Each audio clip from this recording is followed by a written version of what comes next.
Alright, so I had a little time to play with the two-step settings. I turned it down a little bit. It was at 3,800 before, and it was just too much mile an hour. My target was 60 miles an hour. So I got some data logs here, and let's see. Let me open this data log.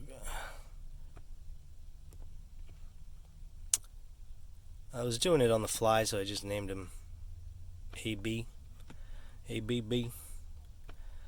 And then this one, I gotta scroll over a lot because this one was long. It was almost at the end. What I'm looking for here is where I hit the throttle. You'll see the spike. There it is. So yeah. Here we go, 22%. I can fast forward here to where it hit 100%. There we go, there we go, there we go.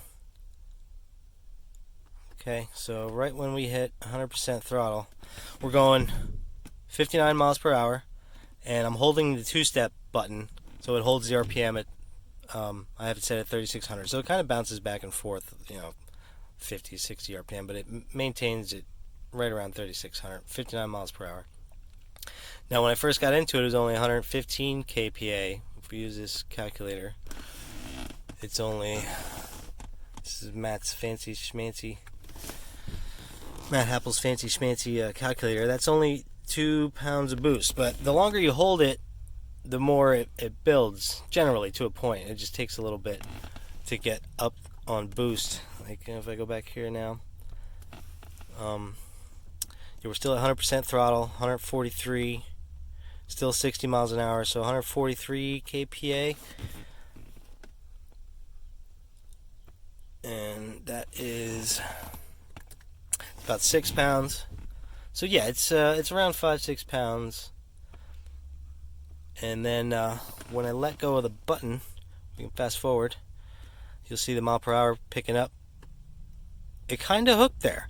Usually when it spins, you'll see it mile per hour just shoot up, because that's how you know it's spinning. It just jumps from 60 to 80, unless your car is accelerating that fast. But in this case, it was spinning. So then that worked pretty good. It's kind of, I think it's at the point where it's hit or miss whether it's gonna spin, and it's going to be dependent on the weather. If it's cold out, the car's making more power, and the tires are cold, so you got more power and less traction. When it's warm out, the car makes a little less power, and the tires grip better.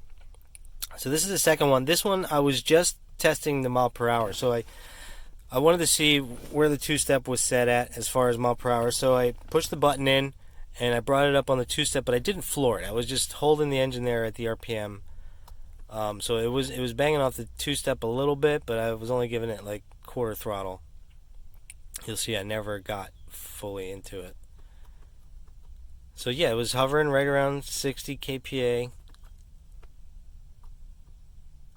60 miles per hour at 3,600. 108 kPa. Yeah. Did I get into it?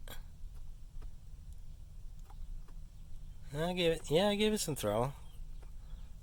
I thought there was one here where but again, 100%, I let off. 198% throttle, hit 130 kPa, 131. But yeah, it's maintaining that 60 mile an hour speed. 4.5 pounds. See, I think maybe the timing has a lot to do with this. Like, I wish I could control the timing. This is a two-step box. A true anti-lag system retards the timing and holds the RPM there. And then as you retard the timing like that, the combustion events happen later, and it spools the turbo up even more with an anti-lag system. So what you want to do is hold the RPM and retard the timing. And this was the last one. The last one, like I said, it was just like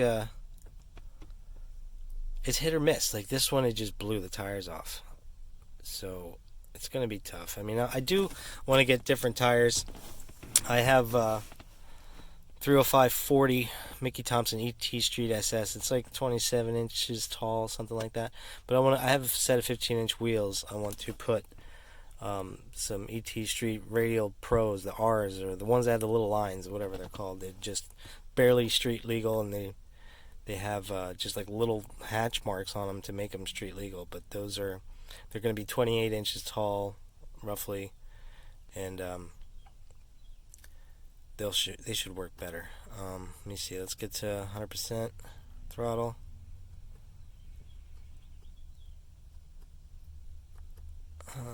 100% TPS. Here, if you're not following along, here's the throttle. Is where I'm talking about right here. So 3,600 RPM, 61 miles an hour. See, and it was 158. See, this time it was a little higher, and I think the timing. It might be because of the timing, which I don't know why it'd be different. I don't know. It's weird. Because before it was about 24 degrees. This is less timing. But right before, this might have been right when I let off the button. Let me back it up. Yeah, see, 111. Hit 150. 160. 160. 160. It's 8 pounds. Yeah, and it just blew the tires off when I let go of the button. Let me see if it says here 60 miles an hour, 60 miles an hour. See, it settled down. 145. I was still on the button here.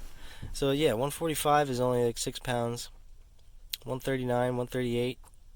It came down when this is when I let go of the button already. 70. Yeah, it just I have it in the video. You can see that it just blew the tires off. I wonder where 226 is. That sounds high. The boost. 226 kPa. 226, 18 pounds. It's not too bad. So yeah, that's the two-step rolling anti-lag. Let's see how high it goes for shits and giggles. I think I let off already. 100? Yeah, let off already. See, a lot of times there's a spike here when you let off because of the blow-off valve, and there's a pressure spike before the blow-off valve goes off. I hit 237, 238, 240, 240. 240 is, it's probably about 20. Yeah, 20 pounds of boost. So yeah, that's the two-step. Once I get some traction, you guys are all in trouble. Talk to you later.